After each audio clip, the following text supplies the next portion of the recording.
Welcome to the Artie's Attic Warehouse 13 Fancast, where a steampunk girl, a lifelong sci-fi fan, and a rocket scientist chat about the popular 2009 sci-fi series.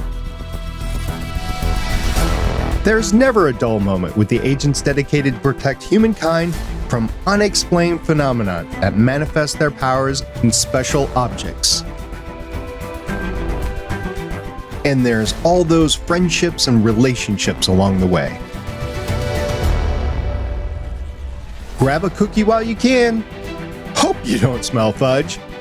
Gear up with your Farnsworth, Tesla, and neutralizer, and let's have some fun by snagging it, bagging it, and tagging it.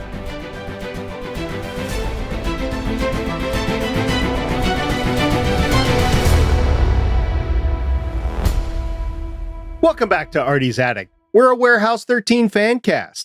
I'm the Warehouse 13 janitor, currently hauling a barrel of neutralizer over to the Allentown 22C aisle to dunk some cut-up insectoid robot pieces into it before they gain some steam and start replicating or doing what artifacts do. My name is SP. How long did it take you? Hang on. How long did it take you to rehearse that? That's the first time I actually read it. Okay, good. Continue. And introducing Artie's Attic lead agent and historian, who just mocked me and who remembered to take out the Babel Stone from her pocket so we can understand her this week. It's Agent Shannon. What's up, guys? And also joining us is the warehouse agent, who is known to have transformed major body parts into bioluminescent beacons to help repair freezers and other major household appliances. It's Agent Carolyn. Yeah. Okay, that's interesting. And does that mean I glow? Am I glowing? Is that what was that? Yeah, you got the glowing arm going on. Okay. But I only use artifacts for good, like Claudia. Sure. How often do you smell spudge? I don't. I smell apples. Nice answer. That's a nice donkey. Yeah, that's a nice donkey. Everybody making waffles. I want some waffles. Anyway, we are continuing our discussion today of the episode that premiered on August 3rd, 2010, 2 years before the Curiosity rover landed on Mars. That would be August 6th, 2012. I watched that. Yeah. I'm referring to the Warehouse 13 Season 2, 5th episode 13.1. The IMDb description of the episode reads, Douglas Fargo, or Bismarck if you're Artie, of Eureka's Global Dynamics is sent to the Warehouse 13 to help update its aging computer system, which apparently is 8-bit. This triggers a seemingly sentient computer virus that sends the warehouse into lockdown and traps the team inside. Shannon, how'd you like the spiders? I think they're kind of cool. Creepy, but kind of cool. I love how Claudia just drop kicked one. It was great. That was pretty good. Pizza on the floor. Couldn't do that, right? Yeah, it's just you guys do what you got to do. It's on there. They're called MARAs, by the way, for maintenance and repair automation or automaton. Maintenance. Yeah. I wrote that down. Maintenance and repair automatons. This is the first time they have a crossover, right? Yes. With Eureka. Yeah. And Star Trek DS9. And Star Trek. I'm so happy. This is our first of many Star Trek guests that happened on Warehouse 13. Right? The first one we've seen, I'm trying to remember if there was one before. No, we had Battlestar Galactica, but we haven't seen Agent Gusan. Right? We haven't seen him yet? No. And we haven't seen Pete's mom. It's Pete's mom that's Kate Mulgrew, right? We haven't seen her yet. Yeah. Agent Gusan. Coincidentally, did you... I saw that. It made me feel old because what was the year? Yeah. How old now? 29 years ago, Voyager came out. 29 years ago for when Star Trek Voyager came out. Yeah. Damn. Yeah. I felt old when I saw that tweet and I had to share it with you because I was like, Shannon's going to laugh. Yeah.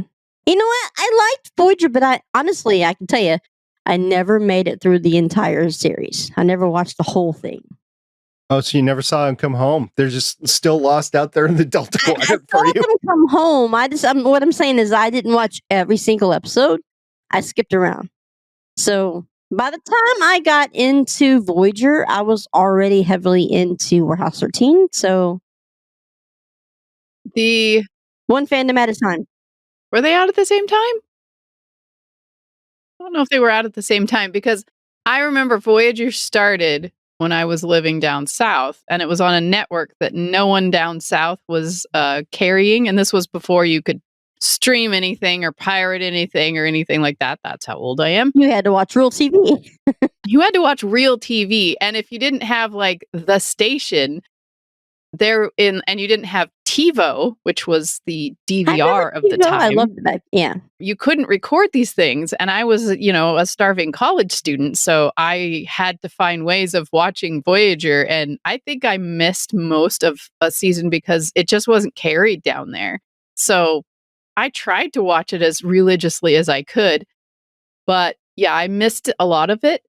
And I need to go back and like rewatch the whole thing because I never saw the whole thing, I don't think, just because where I lived was not carrying the station that it was going to be broadcast on. It premiered Voyager, Star Trek Voyager, on January 16th, 1995, which you guys were saying is 29 years ago today. That was the year we graduated high school. Yeah.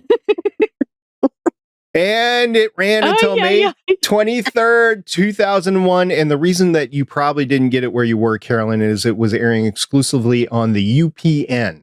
Yes, UPN Channel network. 21. And nobody down south would carry the UPN network. And I'm like, how do I get my Voyager? And there was no way. I mean, there's no streaming services. There's no way to like pirate it. Would you say you're living in Texas? No, Birmingham, Alabama. Oh, Alabama.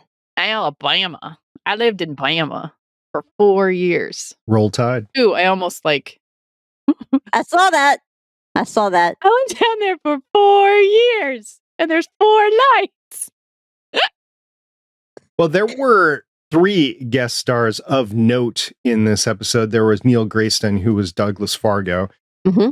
For those that don't know, he was in 77 episodes of Eureka, which was a companion show that aired before the Warehouse 13. We've talked about it before, Eureka. 2 episodes of Warehouse 13, so we will see him again. Matter of fact, his crossover in the next episode is what I thought this episode was going to be. So I got a little confused in my head. And then 1 episode of Daredevil. He has 39 acting credits overall starting in 2000. It's been a little less prolific since the end of Warehouse 13. So Eureka was before Warehouse? Correct. But they are very much a companion. Is it playing anywhere? I really want to watch it again. This makes me really want to watch Eureka. I think it's streaming somewhere for free. I think they kept Eureka on, but they pulled Warehouse 13 off. Yeah, they pulled Warehouse from Amazon last year. Since I don't have to work tomorrow, maybe I'll do a binge of Eureka. Well, I tell you what I discovered last night, and you're going to laugh at me because it's one of those sci-fi shows that probably everyone's watched, but I didn't. And again, once I get into a show, I watch all that show, and then I go into another one. And I discovered, I watched the first episode last night of Fringe. I've never seen it before. Have y'all? You never seen Fringe? Oh, that's going to be a ride for you. Oh, that's 5 years of just fun and mystery. You like the X-Files, didn't you? I was about to say, it feels like the X-Files. You are going to love Fringe. Yeah, you're going to love... If you love the X-Files, you are going to love Fringe. Do you remember a couple weeks ago when I showed you that booklet of iron-on patches? Yes. Right? Yeah. That I had from... Matter of fact, it's behind me. Fringe was one of those things in there. And I remember going to a con and they were giving out like notepads and pens. And I got one that said Fringe on it. And when you moved it, it would be like one of those kind of, what's it called? Help me out here. Holographic kind of ones. Holographic. Yeah. I was like, help me out. Stroke victim, help me out. Yeah, so when you move it back and forth, you'd be like the handprint going back and forth. I'm like, that's cool, but I never watched it. Oh, the handprint, yes. Yes. I get involved in things in like Warehouse, and then I got involved in Defiance for a long time, and then I discovered Wynonna Earp, which I amazingly love, but I missed out on a lot of Wynonna at the cons because I was still pissed off at Di-Fi. So I refused to get involved in something, and then I discovered it, and then 6 months later, it was canceled. So I'm better off at shows that are already been long gone. Yeah, you know the ending is Which near. makes me worried about Strange New Worlds when I watch it. I wouldn't be. I think it's in good hands right now. As long as sci-fi doesn't touch my sci-fi, I'm okay. Well, that's all right because they're not doing any sci-fi right now anywhere. They're all like vampire-y I know horror that, but shows. but I don't like the Sci-Fi Channel as much as I'm a sci-fi person. I'm happy that all of my Star Trek is on Paramount. Well, that's where you're in for a problem because we are entering into the age of consolidation of streaming services. And from what I hear, Paramount is open to either merging or being purchased by someone else or maybe purchasing somebody. But I think they want to be bought out. From what I remember, I think NBC owned Paramount. And I think they Paramount own CBS.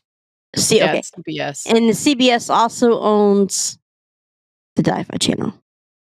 I thought NBC owned the Sci-Fi Channel. Is it NBC? I know it's one of them. Is NBC Universal that owns Sci-Fi? Yes, that's what it is. Yep. Or As long Skiffy, whatever you Just want to leave call my it. Star Trek alone. Just leave it alone. It's fine the way it is, but if things change, you might be in trouble. And that's true for everything. Like Warner Brothers took a hatchet to everything that they had going on. So there's precedents. You know, I just need to go out. I haven't even bought the DVDs for Strange New Worlds or Picard. I want Picard season 3, but I haven't bought them, so I probably need to do that before they disappear. They could. I need to do that too. I know. So talking about Star Trek, our second guest star of note in this episode is Rene Auberjonois, and he plays Hugo Miller, who is the creator of the computer system that is bringing all these warehouse systems together. And you know him from a lot of different things. Of note for us, since we're in the geek fandom genre, is Deep Space Nine, and he played Odo, the constable over there. But he is sadly no longer with us. He passed away in 2019. Before that, he appeared in 230 different acting credits, is what he's accredited for. That's a lot. He passed away at the age of 79, so he was pretty active throughout most of his career. The first thing of note in his IMDb, and I think it's one of the very first things, like one of the three first things, is he played Father John Mulcahy in the 1970 MASH film. Really? Yes. His claim to fame way. goes all the way back there. If you didn't realize, he wasn't in the MASH series. He was in the MASH movie. The movie. Yeah. That's unreal. And these are just some, he played like a bit part in a lot of series, so 1 or 2 episodes. So these are just some that are familiar to me. It would be one episode of the Black Sheep Squadron, which was a World War II fighter pilot movie in the Pacific, or not movie, TV show in the Pacific. One episode of Starsky and Hutch, which I remember that one. Yep, thought you might. One episode of the Rockford Files. Mm-hmm. Okay. One episode of Wonder Woman. Yes. Oh, yeah. One episode of Heart to Heart. I remember all these. Yeah. And he was a tremendous voice acting talent. He was prolific in it. And these are just some of the titles, many, many more than this. But The Last Unicorn, GoBots, Smurfs, Jetsons, Super Friends, The New Adventures of Johnny Quest, Superman, Batman, the Animated Series. Not a huge part in any of them, but at least one episode up to a few episodes he played in.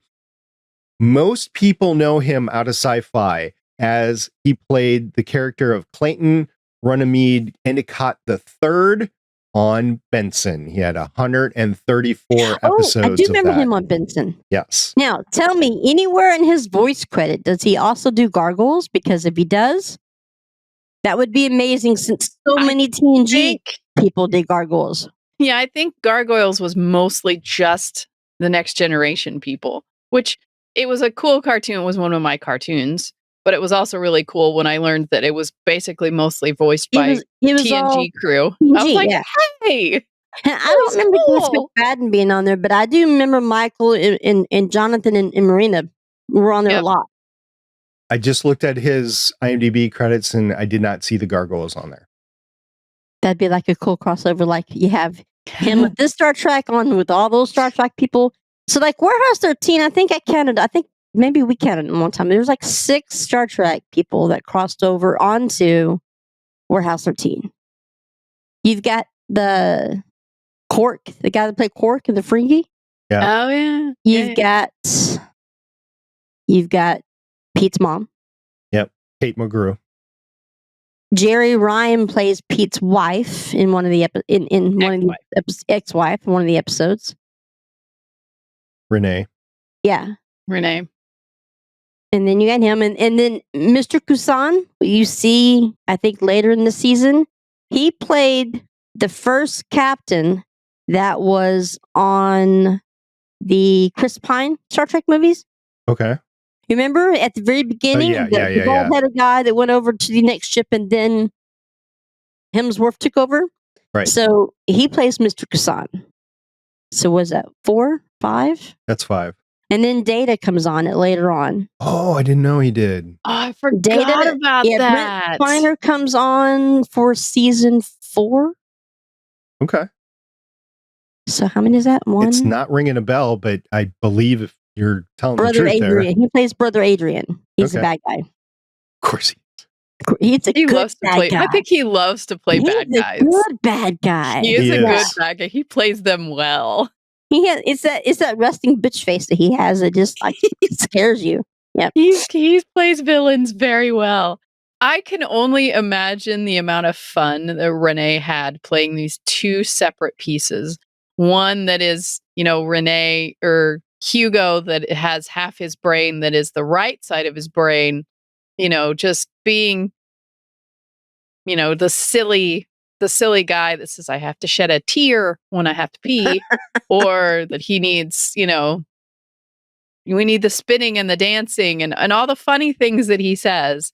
And then playing the other one that is Hugo 1, the computer system he evolved, and being that seriously serious guy with the with the mustache and the suit what you call it, the Magnum PI mustache or whatever. Yeah, the Tom Selleck mustache. That explains the Tom Selleck mustache. It was like the mirror of Pete and Myka, by the way, where Pete's the funny guy and Micah's the straight man sort of thing. So it was like that. Yeah. I'm not done with Rene yet. We got to talk a little bit more about Rene, and you'll know why in a second. Because the very next thing is he was in the 1989 feature film The Little Mermaid.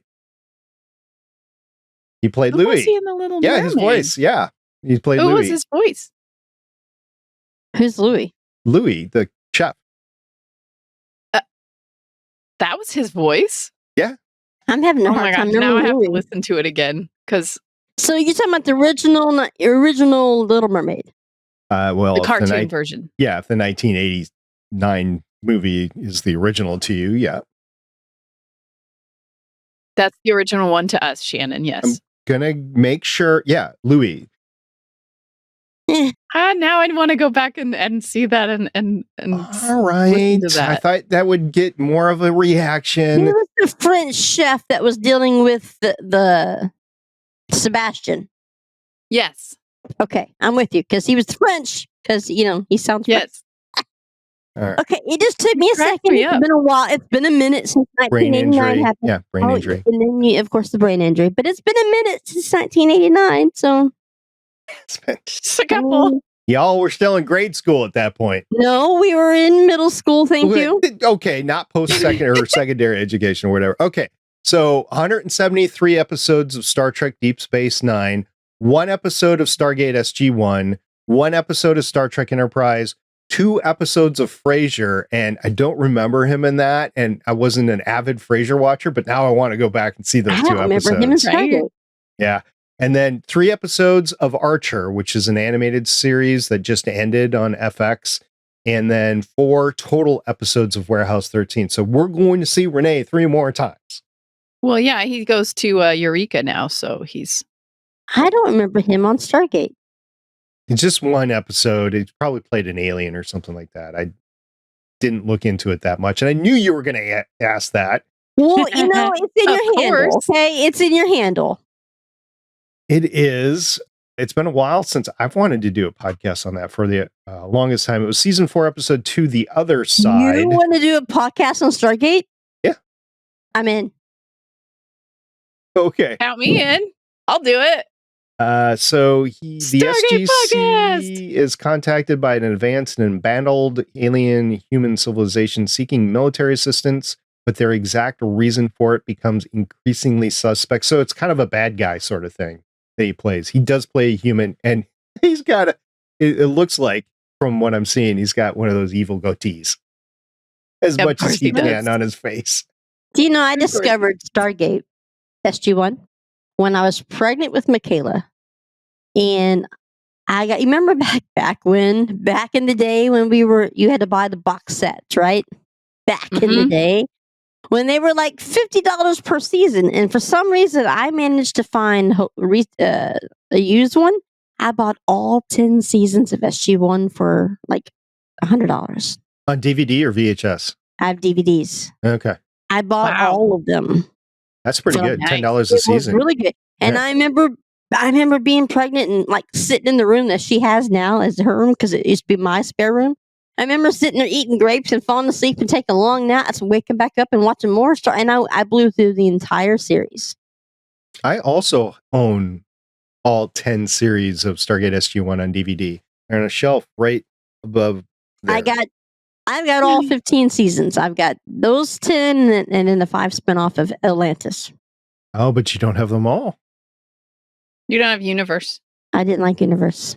It's I all right. didn't- It was only one season. It did start getting I better at didn't the end mind of the... Universe. It was good, but not. I mean, Mm. nothing can catch lightning in the bottle of Stargate ever. They tried, and then they got renewed very briefly for season 2, and then they died. And I'm Yeah. like, you know, They didn't die. didn't. They just went into hibernation. No, They did. he just became Beast on what was the name of that show? Once Upon a Time. Which one? The guy with the long hair, he was the main scientist or whatever from Universe. Oh yeah. He went from there to the show Once Upon a Time. Yeah. I remember now. Yep. Yeah. When I saw him, I was like, Stargate. Yeah, you know what? I didn't like Universe because to me, Stargate is going through the Stargate and going to the worlds, not being on the ship and having the Stargate there with you. It just changed the dynamic of it for me, and I wasn't interested. They lost me at the end of Atlantis. So 15 seasons is enough. I have all 15 of them. Sadly, I do not. I do not own them. I wish I did. I But do. I bet you can find them cheap now. I've got a complete series set of Atlantis, and then I have the individual seasons of Stargate SG1. See, because back when all that was still going, I started going. When I was pregnant with Michaela, I started going to cons again. I'd gone for a long time without going to them. But when I was pregnant with her in 2009, I started going to cons again. So I met Amanda Tapping. She by far was the coolest and the nicest person. love I to was meet her. 5 months pregnant with Michaela when I flew all the way up to Chicago. I remember to you see her, telling right? that one. Yep. Yeah. And it's like I really had to pee, but I wasn't going to get out of the line. So Carolyn, you starting to feel a little bit inferior every time Shannon brings up when I was pregnant, because I'm feeling a little inferior because, you know, no, I she said, never "Hell can no, I be don't want that pregnant. shit at all." No, I never do. Anytime No, you right. want to, you could borrow. I'll share. You can have them.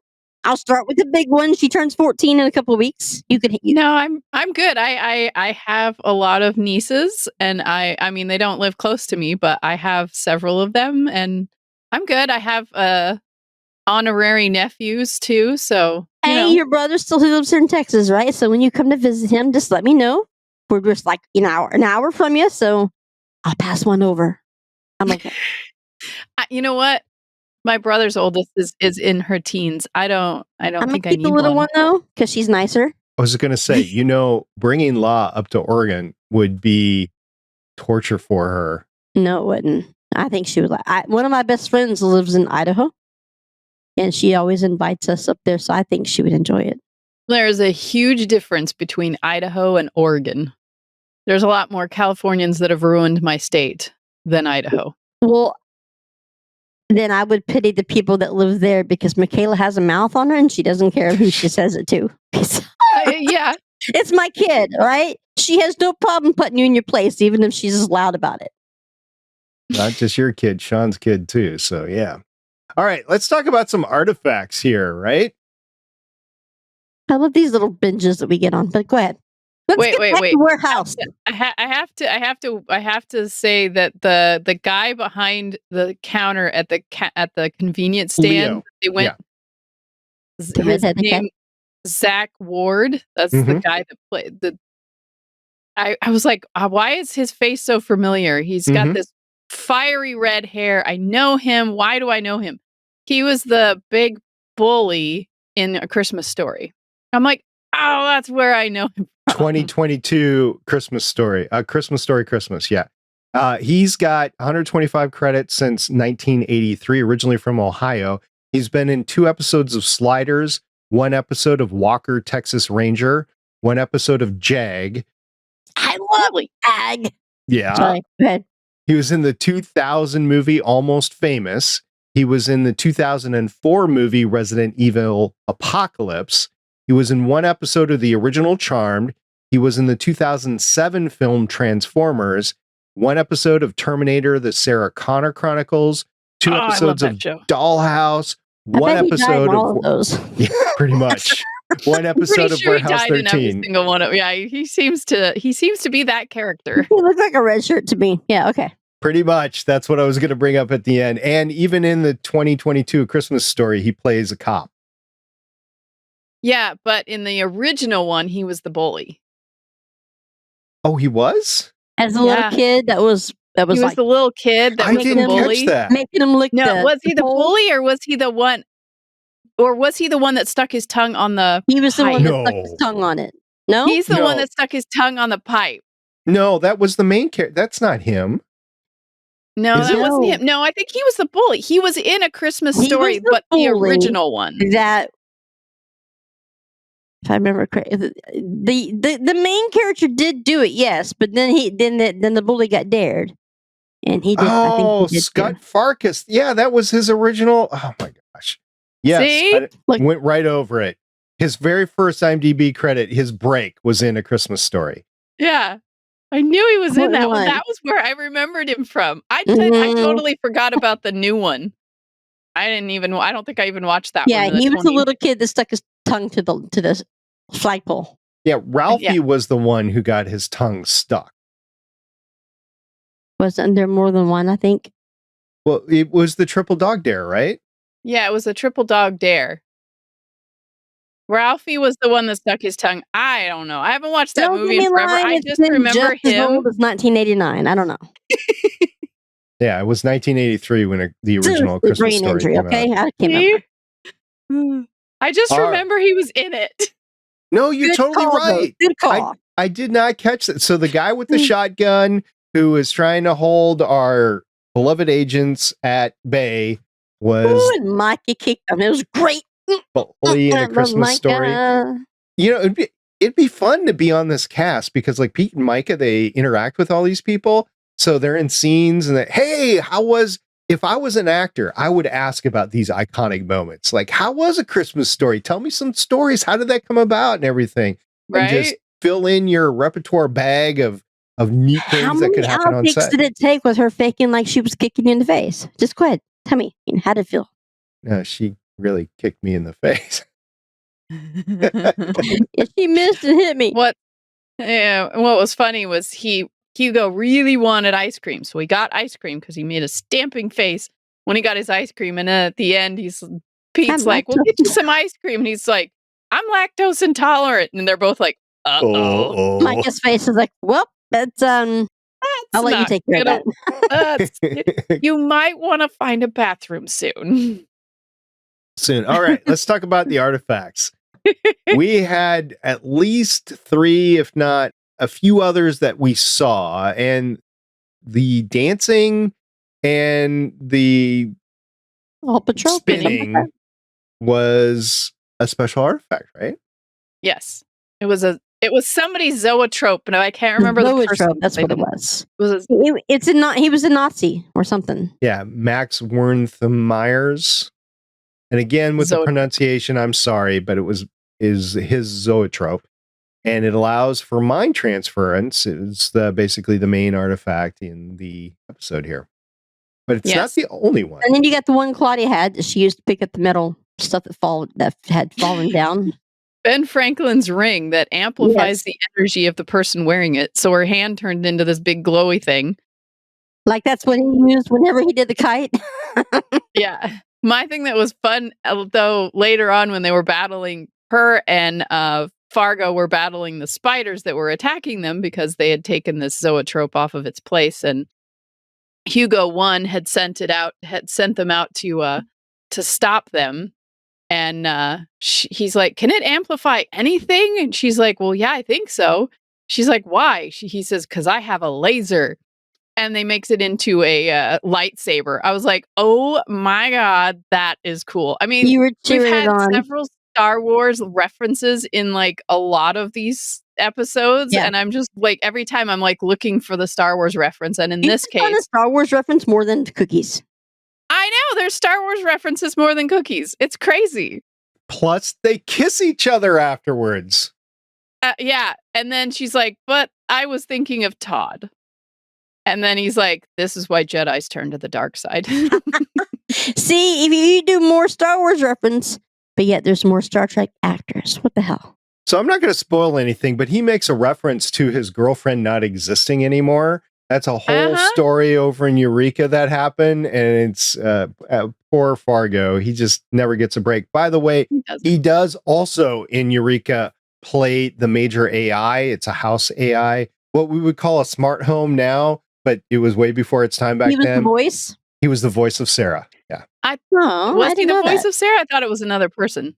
I was pretty sure his voice of Sarah, and now you're going to make me go and look at that. Now I'm going to make you go look that up. Or we can just keep you on track and tell you that the third artifact was the Babel Stones. Yes. See, I pay attention. There were a few others, though, too. Which, when they held them, they spoke gibberish to anyone who wasn't holding a Babel Stone. But the three of them could understand each other because they were trying to make it so that Hugo 1 couldn't understand them. The only problem was, he said this when he was answering the Farnsworth, sorry. The Farnsworth to Myka. Myka's like, Artie, what the heck? I can't understand you at all. Pete's like, well, that's a new one. It's like having rocks in your mouth. All right, what'd you find? Yes, Sarah, I was right. Okay, so he was the voice. I used to follow Sarah on Twitter. The Sarah account is still there, but it's been dead for many, many years. And I don't know who owns it. I don't know if Fargo owns it, the writers own it, or Sci-Fi owns it. Somebody owns it, and obviously nobody can get into it. There was a Twitter account for the AI of Sarah? Yeah. It was capital S _ capital A _ capital R _. It was all capital letters with underscores. And after the H at the end, there was an underscore as well. So I didn't know that. Speaking of Eureka, I never watched all of Eureka, but my mother-in-law tells me that I remind her of Joe all the time. Anyways, the girl the main woman, was she the mayor? The doctor that was in charge? Yeah. The long-haired woman? Richardson, yeah. Sally something, right? Yeah, Sally Richardson. She is one of the main producers on one of my favorite shows that you have now, The Gilded Age. That's right. She turned into tremendous behind-the-scenes talent in both production and directing. She's done some major things. She's kind of like Tom Paris over there on Star Trek Voyager, in that she really turned... Matter of fact, she's been more successful. She's been in several things that I have covered over the years that were main shows, and has a lot in her IMDb. I'm going to look it up really quick. But The Gilded Age, which I absolutely love. I mean, of course, like y'all know me, I like sci-fi, but as much as I like sci-fi, I like history, and The Gilded Age is like perfect for me. There was another show that was perfect for me, and it didn't last long, and it really pisses me off. It's called The Nevers. Did you ever see that? It was so much steampunk. I'm telling you, it had an inventor. It was set in it was set in the 1890s. It was Victorian England. Oh my God, this show could not have been more perfect for me. And then that sounds perfect, Shannon. And then they killed it. Damn them. Sadly, Sally Richardson did not direct an episode of Warehouse 13. However, this is some of the stuff that she directed, including Eureka. You'd have Scandal, that was big for a while, right? Lethal Weapon, the show. Agents of S.H.I.E.L.D., she covered an episode there. Luke Cage, Black Lightning, The Punisher, The Magicians. She even did lately Altered Carbon, The Wheel of Time, and as you were mentioning, The Gilded Age. Oh, Wheel of Time. I need to watch that second season. You know what? Look, do that tomorrow. I love The Wheel of Time, but the second season has fallen prey to the writer strike. Oh. Like, the first season was amazing. Amazing. Yeah, I haven't seen the second season yet. For the past week, I've been watching the second season, and it took me like 3 days to get through an episode. You were mentioning Gargoyles before. She voiced 70 episodes of Gargoyles. Salary? Nice. Yep. I tell you, going back to our other favorite that we were talking about, when I get into shows, I watch them until they, something else comes around. I watch Warehouse, and then I watch Defiance. But when I got into Stargate, and I learned, I started following Amanda Tapping. Mm-hmm. When she went from SG-1 to Atlantis, and then Woozy came in, or Woolsey, whatever his name was, he took over, right? The last season. Yeah. But that's the because doctor from Voyager. Yeah, that's because she was creating her own show called Sanctuary, right? So I love that show. I did too, but do you know? And here's something for you to look up. I mean, we're talking about everything else but Warehouse right now, but it's all related. They're all coming in together, right? Look at the things that Amanda Tapping has directed, because that's the route that she's gone through, and there's a lot. There's a lot of sci-fi people that have actually Rosario Dawson. Thank you. She's also a big director, producer person. Yeah. Jonathan Frakes, he's done a lot of that too. Yeah, so Jonathan Frakes was going down a pretty significant path, and then he got diverted because he was doing the major feature Star Trek films. Mm-hmm. So that took him out of the path from doing a lot of episodes of different series. And he's still a big figure. Matter of fact, gosh, who plays Tom Paris? I can't remember his name, but he was Jonathan Frakes' understudy. You mean Tom Paris from Voyager? Yeah. They've got a podcast. Yes, they do. The Delta Flyers. Yes, the Delta Flyers. The two of them together have a podcast? No, he has a podcast with the guy that played Ensign Harry Garrett Kim. Wang. Yeah. Him and Garrett Wang have a podcast. What is his name? Nielsen. Tom Nielsen? No. Dang it. Look it up for me. I will. You've got monitors that work, because I can only have one because I need a new computer. As many Star Trek characters that's played in Warehouse 13, can you imagine if they ever got a crossover from Stargate? Oh my God. I knew it was 3 names. Robert Duncan McNeil. Thank you. That's the guy that played Tom? Yes. That's Tom Paris. He's done a lot, and he continues to do a lot. You've seen stuff that he's done. I'm not going to go into it right now, because we're going to get back on Warehouse 13. Yes.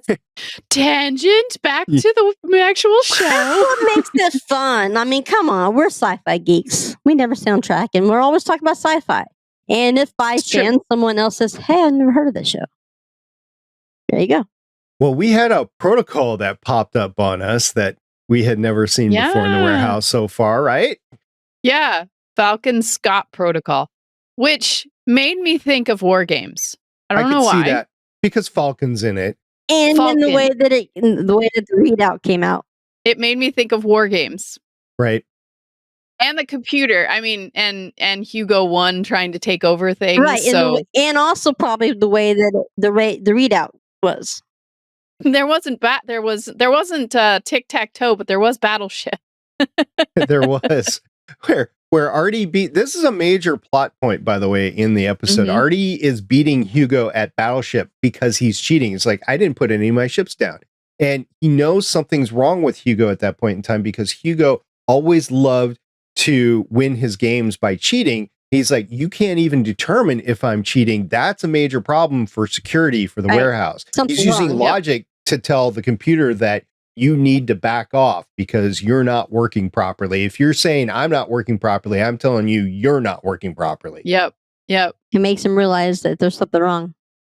Yeah, but the Falcon Scott Protocol is a reference to the Antarctic Terra Nova expedition, which was made by Robert Falcon Scott in 1910 through 1913. Scott was attempting to reach the South Pole before Edmondson. However, Edmondson arrived first, and Scott's party of 5 perished due to starvation, exhaustion, and extreme cold. I remember that. I remember reading about that. That's a name for a protocol. Right. Well, the protocol was we're going to freeze the warehouse really fast. Oh, okay. Now my brain got it. See how many? That's just the cool thing about Warehouse 13 because nobody would have got that. Nobody would understand it. But they still use real life things that happened. Yep. Now I get it. Making popsicles out of everybody that's in the warehouse. So now Pretty much.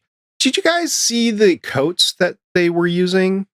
Yes, I want one Warehouse 13 coat with the little logo on it. Yeah, was that the Warehouse 13 logo? Yes. I was trying to figure that out. Yes. Was only once, I think. I can't even remember where it might have been off Amazon. And I don't have it, but only once did I find a Warehouse 13 patch like you would sew on your jacket. And it's a triangle with I think little stars on it that represents the warehouse, like the first one, which was I think was Egypt. Yeah, I'm seeing it right now. You can buy it on Sci-Fi Geeks, and it is a pyramid with 13. I was counting stars and I didn't get it was 13. I just assumed it was 13, but yeah. Well, I don't know what that website is. Yeah, you'll have to share that with the class. We'll put it in the chat for everybody.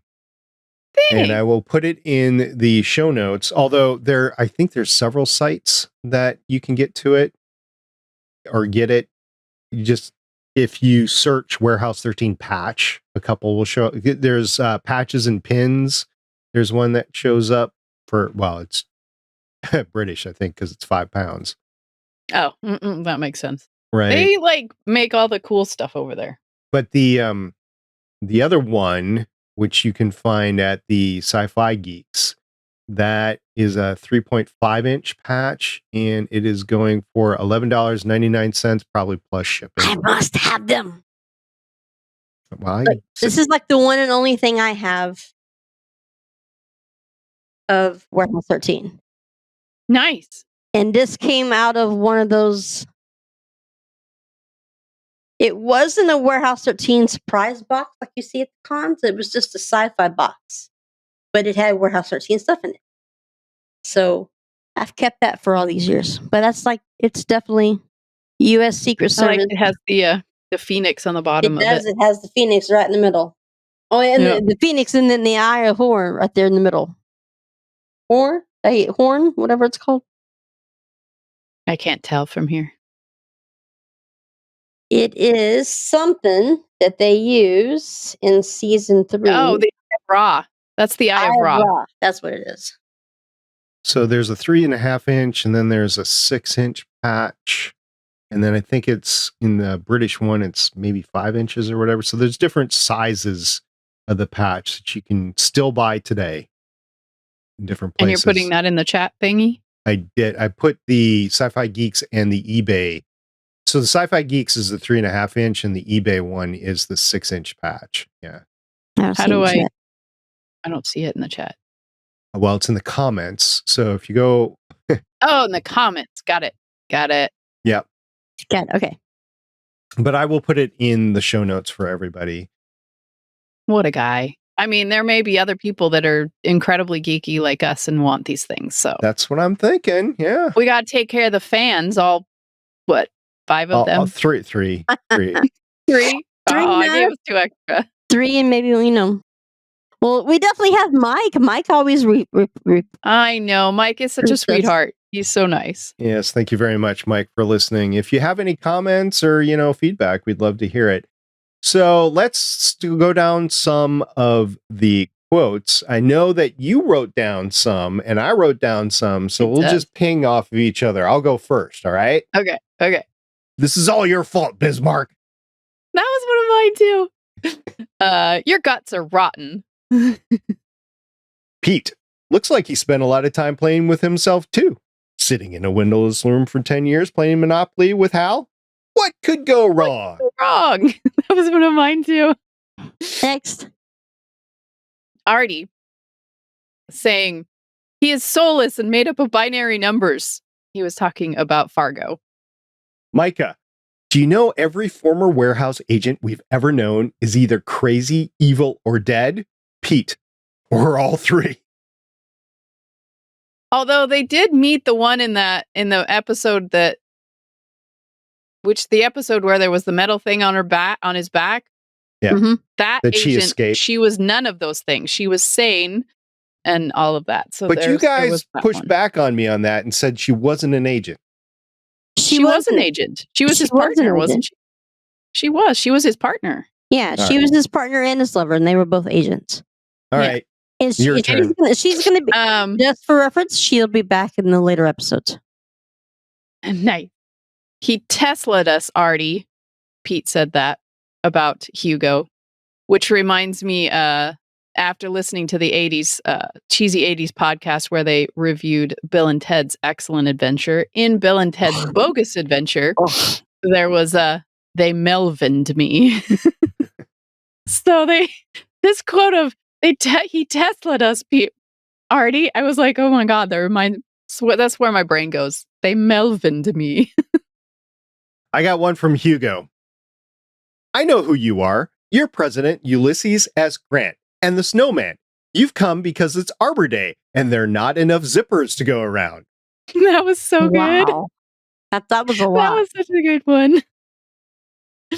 I forgot who says it, but it was Hugo's been playing with your toys. That was Pete, I think. Okay. The AI Hugo, and this is the last one I have. Douglas Fargo, your global dynamics profile includes the phrase inappropriately pushed button 38 times. Wait, you can see my profile? If it's been snagged, bagged, and tagged, it's got an evil streak. I love that quote. That's Snagged, from Claudia. Because Fargo was like, well, is everything evil in this warehouse? She's like, trust me, if it's been snagged, bagged, and tagged, it's got an evil streak. Carolyn, do you remember? Do you remember? I used to have a red car that used to have all the bumper stickers on the back of it. Mm-hmm. I still have quite a few stickers on my Jeep now, but I used to have that sticker. Snagged, bagged, and tagged? Yeah. Yes, I remember. Mm-hmm. We've said a couple of the other ones, like this is why Jedis turn to the dark side. But another one was Myka to Pete. Sometimes I think your brain is an artifact. He's like, I can retire here. She said, great, let's check you in. Let's check you in. Yeah, I don't. So they're forgetting that they're in the middle of South Dakota. And, as we record, this is January 16th, 2024. The nation is frozen. I guarantee you South Dakota is the frozenest of the continental United States. The frozenest? The frozenest. Frozenest. Even more than Minnesota? Yes, because there's nothing there to stop the wind. Oh, that's right. I mean, I guess there's the Badlands and the Black Hills, but in the middle of the state. Still behind me. Yeah. Speaking of food, though, there was a lot of mention of food this time. So in the beginning, we're watching Todd and Claudia make out on the couch, but then Claudia's like, my lips can't concentrate. And he's like, neither can mine. Totally not thinking of the same thing because she's like, the warehouse is getting an upgrade today. And he's like, that's not where I was going with that, but okay. And then she's like, oh no, I've got to go to work. You meet me for lunch later. And he says, he says, I can't remember. No, he did. He said it. He did. She said it. Was it? No, yeah, she did. Yeah, she He did. said, I'll meet you for lunch. Yeah, And she said PB&J. crustless PB&J, Doritos, and Twinkies. And he said, and an orange for fiber. And then she says, I love me some Todd. Poor Todd. And so wait a minute. I know we got to bring this to its logical conclusion, but I'm just saying at this point, when they're necking and everything, and he's being asked to do stuff, and he obviously doesn't want to do it. You've got Claudia. You've got her. You're snogging with her. You do what she wants you to do to keep her. You don't say, this is not me. Have either one of you seen what Allison looks like today? No, I haven't looked her up. Holy schmuck. You should look her up. All She's right. gorgeous. Okay. She has new photo shoots come out. Musician. Yes. Yeah, she's a big musician now, I know. Yeah, she's all grown up now. You know, it was last February when I got my friend. Remember that, Carolyn? You're drooling a little there, SP. She is beautiful. Yeah, me too. Why? Yeah, she's beautiful. She's a musician. She likes to play the guitar. She can sing. She can act. And holy crap! Yeah, but why does so they miss lunch, and the whole Fargo and her meeting was absolutely adorable. Two little geeks that like instantly bond over geeky things, and I know. Instantly, it was absolutely adorable, and the whole lightsaber scene with both of them doing it. And he's like, all of that practice in front of a mirror just paid off. Yeah, I can see your face. So they're used to looking at pictures of Allison. He is. I was looking at her IMDb to see what she's done recently because I want to watch her in something. You know, it was Carolyn. Do you remember last February when I got the cameo? It was the cameo gift from a friend. Yeah. It was all Allison. She looked good there too. She did. Nice. And you got to save that, right? That's saved. I got to save it. Yeah, okay. I have it, and then I posted it onto my Facebook. Yeah. Yep. There was other food as well. Anonymous friend. There was other food. There was also ice cream, Twizzlers, which Pete got from Myka. There was two kinds of pop. There was a pop that Pete picked up in the computer lab that nobody knew about except for Artie. And it was like lemon launch. Pete was about to drink it, and then he's like, you probably shouldn't. Hugo was known for a lot of practical jokes, and that might explode in your face. I can see Pete drinking it. I know, right? I could see Pete drinking that. There was another pop that Hugo had, and I can't remember what kind that was, but Pete and his trying to tell Myka that it's going to explode, and we want it to explode in this guy's face. Yeah. I was cracking up. Is he like, okay? What the hell? The guy's like, is he okay? She's like, don't get me started. And she ends up drop kicking him. We did learn the one thing we did learn that was Myka did have an uncle that was kind of in the same way that Hugo was when he only had half a brain, because she knew what he meant when he said I have to shed a tear, which meant he has to pee. And then poor Pete, he's like, don't be peeing in my vehicle. I just got it detailed. And then it gets like lasered by the hold it. Yeah. Then there's a laser that like seriously damages the poor thing. My poor Pete. It's gonna be like the sheriff and his Jeep in Eureka. Yeah, every episode. Blown up like every episode. Every episode, that was funny. I was like, oh man, I really want to watch Eureka now because it's like the Jeep that gets blown up in every episode. You know what's funny is that as we sit here and do this podcast and we talk about and we reminisce about these shows that we love, this was like before Sci-Fi took over, because all these shows, which you have Eureka or Fringe was on Sci-Fi, right? No, it was on Fox, I think. It was Fox, yeah. Oh, no wonder I'm amazed it lasted as long as it did on Fox. Yeah. Well, I know Fox is a killer. I mean, but I think maybe they learned a lesson from Firefly. I don't know, but doubt it. That's true. That's very true. But all these shows, I mean, it makes you want to go back and watch. I want to go back and watch Stargate. I want to go back and watch Eureka because I don't think I watched all of it. I would like to start Voyager again, but I know I probably won't sit through it because they weren't as active to me as some of the other Star Treks, and I will never watch Deep Space Nine. Some of these are commitments. So if you get a series that's 5 seasons and under, you can see the end of it as you start it. because there's other stuff that you want to watch along the way. Stargate and Star Trek, even at 7 seasons per episode, but Stargate SG-1 with 10 seasons, it's a commitment. You're going to be watching that for a long time. It was more than, but those 10 seasons had like 20 episodes. I was just going to say, it's 20, whatever, it's up a to lot of 22 to episodes. 26 episodes per season. It's a commitment to start, because I have started different watch throughs.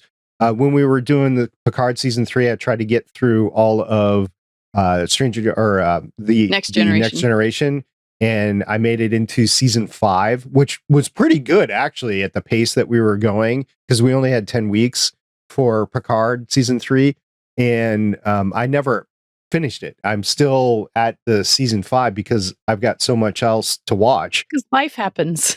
Well, yeah, and there's other stuff to watch, like Foundation. I would have never gotten to Foundation as early as I did if I didn't stop watching things along the way. I don't know what Foundation is. It's on Apple TV Plus. So it's good. tremendous sci-fi. It's some of the best. I mean, pure sci-fi. It's some of the best sci-fi ever on the screen. I don't know what Apple TV Plus is. What is that? It's a streaming service called Apple TV Plus. It's Apple's version of Netflix. Paramount Plus or Netflix or whatever. Yeah. Well, you'll remember this one. Just earlier today when I was watching this episode, I had the DVDs, right? But the DVDs, when you go to fast forward, it shows you all of the commercials and stuff that was on TV back then, right? Really? No way. Battlestar Galactica is the first thing that they show. Yeah. And I'm like, you know, I liked Battlestar Galactica. Maybe I'll go through the seasons again. The newer version, not the 1977, but the newer version. Did you see the news in the last couple of weeks? Nope. They got a new showrunner for a new show. For new Battlestar? Mm-hmm. What are they going to do now? I mean, they're going to reboot it again. Oh, geez. We are at the point. It was in 2003, right? So 20 years later. In 2003, it was 25 years since the other. Yeah, look, we're at that point. Here's the thing. Invent something new. Here's the thing. They did really well on that one, because considering what we had in the 1970s, I think they did a phenomenal job. But what makes it phenomenal is the people like Katie Sackhoff. Yes. Right? Or Edward James Olmos? Amos? Edward James Olmos. Yeah. And Jamie Bammer. Those people made the series to me. It's like when people turn around, as much as I loved watching Xena, I would never probably look what they did to Charm, right? It was horrible. So it makes me fearful of watching these shows that are rebooted with completely new people and coming in and acting like they're just a continuation from this last story. I'm like, I don't know if I can do it. This is about the 5th or 6th time that somebody's tried to either do a continuation of the 2003 Battlestar Galactica or a reboot. I think this one's got legs. I think this one's going to happen. I don't know what storyline they're going to go under. If they go a little lighter than the Ronald D. Moore series, then I think that's for the best. Personally, it'd be more like Stargate SG-1 than it would be The Walking Dead, basically, because that's where Ronald D. Moore goes. I mean, even the For All Mankind series that he's doing on Apple TV Plus, which I know neither of you have seen.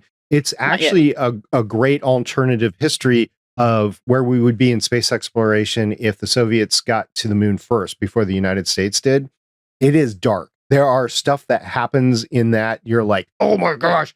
But I like watching it from the aspect of, okay, even with all that personnel drama and everything, this is where the space exploration would ultimately get, because in true history, there's bad stuff that happens. Can you send me a link to that? Apple TV Plus, sure. Well, to that show. Yeah. Yeah, send it to me. For All Mankind, and the other one is Foundation, both excellent. And there's other stuff too on Apple TV Plus that's worth it. But anyway, it's all good. All right, so let's get back to Warehouse 13 here. We're done with the cookies. I'm going to say my favorite part of the episode. I've already talked about it. It's when Artie beats Hugo at Battleship by cheating. Shannon, what's your favorite part of the episode? I like when Fargo and Claudia hit it off pretty quick. Mm-hmm. it shows you that the connection you have when she says the two residential geeks. So Yeah. they're like the equal. Doesn't Claudia do guest appearance on Eureka? Once, I think. Yep, I think Let me check that. they play well off each other. I do. I'm also gonna say I like the when Myka drop kicks. So anytime my girl is in action, I like it. It was season 4, episode 5, Crossing Over of Eureka. I have to go back and watch something. It was in this year. It was in 2010. So after Fargo comes over, I think that's what the timeline is. Fargo comes over, they have a little thing, and then she goes over to Eureka. Yep. Well, I mean, Todd does break up with her at the end of this episode, and we don't really know why, because they were necking in the beginning of it. So it looked like we're like, what happened? It's all to come. Oh, I know. It's actually the same week. So this episode aired August 3rd. That episode, Crossing Over, aired 3 days later on August 6th. So it happened the same week. Yeah. Well, she moved fast, didn't she? Carolyn, what was your favorite part? Well, I mean, there was a lot of incredibly good liners. They Teslaed us, that sort of thing. But I think my favorite part was definitely when they made the lightsaber out of the laser that he had. Just because they're both standing there like, okay, we're the most intelligent people in this area. We can figure this out. And then they have that whole and I mean, it was the sounds of it and everything. And I was like, okay, that's pretty cool. Carolyn, but I mean, let me tell you, just real quick, this entire time since you said the very beginning, the first time you said, Artie, they Teslaed us. I've been sitting here this entire time thinking, where does that sound familiar? Not what they say, but what they're talking about happened to them. Mr. Universe on Serenity. Mel. Oh, yeah. The entire time, I'm like, why does that sound familiar? Sorry, see, my sci-fi mind went there, and I'm like, what the hell am I talking about? But it's Mel. You can't stop the signal, Mel. You can't stop the signal, Mel. All right, I'm sorry I interrupted. I just had to say it. They tried to stop the signal, Mel. They killed me, Mel. Yep. Serenity. That would be another one I would reboot, along with Farscape. Definitely hard to do that without Wheaton at the stick, and he's another one that will rip characters from you. That's just I know. He did in Serenity. I was not happy with him. Josh Whedon was the one in charge of the Nevers, and then whatever happened with him, and the accusations that happened with him, and then Dark I lost Matter. my freaking show. I need more Dark Matter. He's the one who did the Avengers. Josh Whedon directed the Avengers, and he's the one who killed off Agent Coulson, and that's what spurred the Save Agent Coulson and then the Agents of S.H.I.E.L.D. show that went on for a while that I covered over on Legends of S.H.I.E.L.D. But he, in his canon, said, no, if you bring back Coulson, then you will have mitigated the importance of his death. So he never said, and as far as I know, that Kevin Feige, who runs the MCU, the Marvel Cinematic Universe, has gone on with that. So Wheaton, whatever he's done, and I know there was accusations against him, but in every single series, he will kill a main female character or a main character, beloved male character. Yes, well, he did quite a bang up job on the Nevers. I can just tell you. I know, and I mean, it's a good Firefly, that is, and Serenity. I love them. We'll watch them a million times. But what he does to my favorite pilot, it hurts, and I want to kick his butt. Leaf on the wind. Yeah. Okay. So we haven't done the rate the episode in a couple of times just because we ran out of time, or I forgot, or we were racing laws singing the final countdown. So I'm going to catch up a little bit. 13.1, I will say, out of the 17 episodes that we've seen so far, is my fourth favorite. My first favorite is the premiere from season 2 so far, Time Will Tell. Then McPherson, which is the season 1 finale, followed by Claudia, when we're introduced to Claudia. So this is the next one underneath that. And the reason why is we get Hugo, we get Claudia, we get some warehouse stuff going on. And it's just a well-rounded episode. And part of the reason why is, and I was messaging Carolyn about this a couple of days ago, the director is Chris Fisher. We've actually talked about him before, but this is the first Warehouse 13 episode that he's done. He will do a total of 10, but he's also produced such series as Person of Interest, The Magicians, and Star Trek Strange New Worlds. And he has directing credits for Strange New Worlds, The Magicians, Runaways, Inhumans, Person of Interest, Supergirl, Eureka, and Chuck. So he's been in some beloved stuff, and him coupled with the writer of Ian Stokes, I think really makes this a good episode, even though there's some holes in it. And then after this episode at number 4, Mild Mannered, which was the second episode of season 2, and then last episode that we did, Age Before Beauty, and then which was the model episode, and then Beyond Our Control, which was season 3. So season 2 definitely trending above season 1 in my favorite episodes, but this one would be number 4 overall. All right, we have a couple of emails, and for the sake of time, we're only going to go over one this week. We'll go over the next week. But Carolyn, you have volunteered to read the email feedback for this week. Volunteered or voluntold? Because you kind of said I had to read it, so was it kind of voluntold? I mean, if you're gonna do that, yes, I'm going to direct you to do it. But I mean, let's play a little nice, for the audience and say, hey, yay, I'm going to do this. Okay, yay. No, really, we really appreciate the emails. So I'm greatly appreciative of the emails, and thank you so much. And I'm really sorry it's taken us this long to get to your email about the hiatus. So Carolyn's going to read this email. She's volunteered to do this email, and we're going to go over one email this time, and we're going to save another one for next time. This email is from Erasmus, and Carolyn, go ahead, do your thing. Sorry we took so long to get to your email. This was sent on December 7th, so apologize for taking so long to get to it, but we appreciate it nonetheless. They write, I have not watched Warehouse 13 since it originally aired, but listening to you guys describe what is happening, I remember the episode. Something I might have missed but always wondered about is that if the umbilicus is the only entrance into the warehouse, how do they get the large items into the warehouse? Really enjoying your cast. Thanks. Erasmus. Okay, Erasmus. Thank you very much for the email, Erasmus. Well, next time I'll be able to pronounce it at some point. We just recently had Claudia ask, and don't we have a doc? Yep. That was the email that the post office got shut down. Yeah, dude, do we have a doc? Episode. Yeah. Yeah.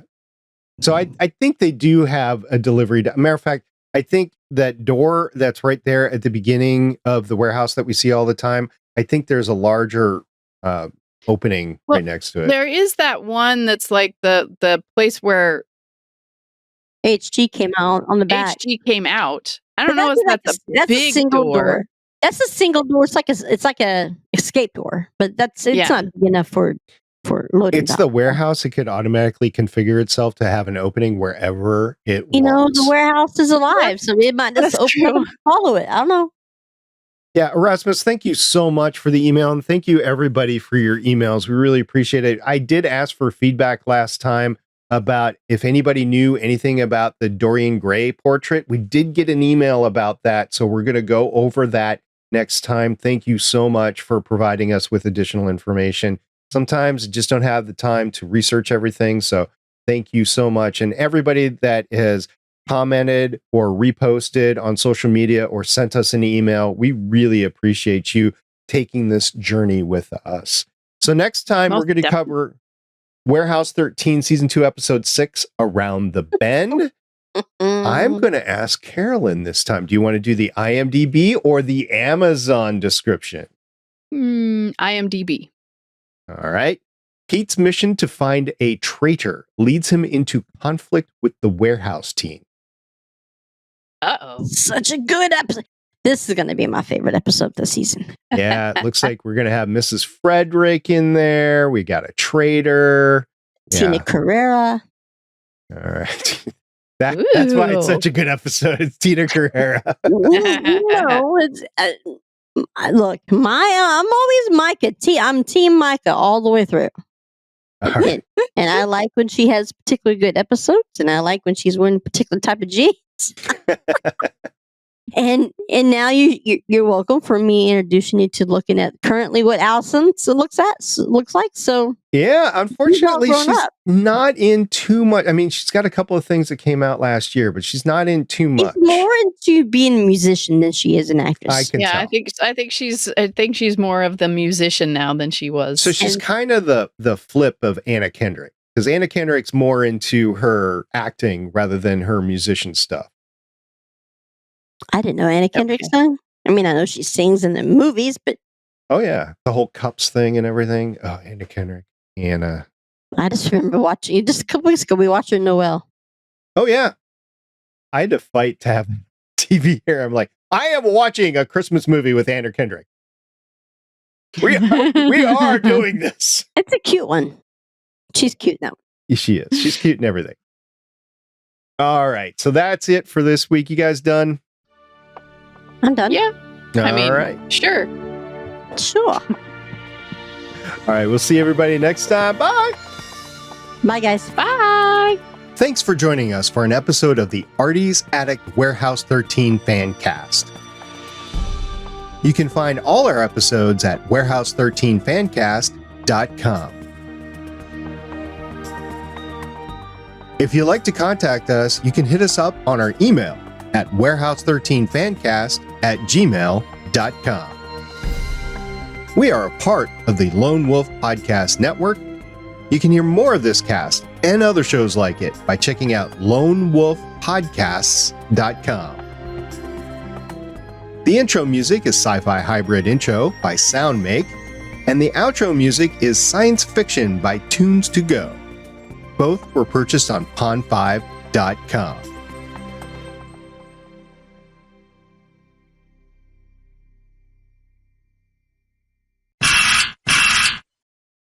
Look, Not 70s? 70s, 40s. Texas girls didn't cut out for the.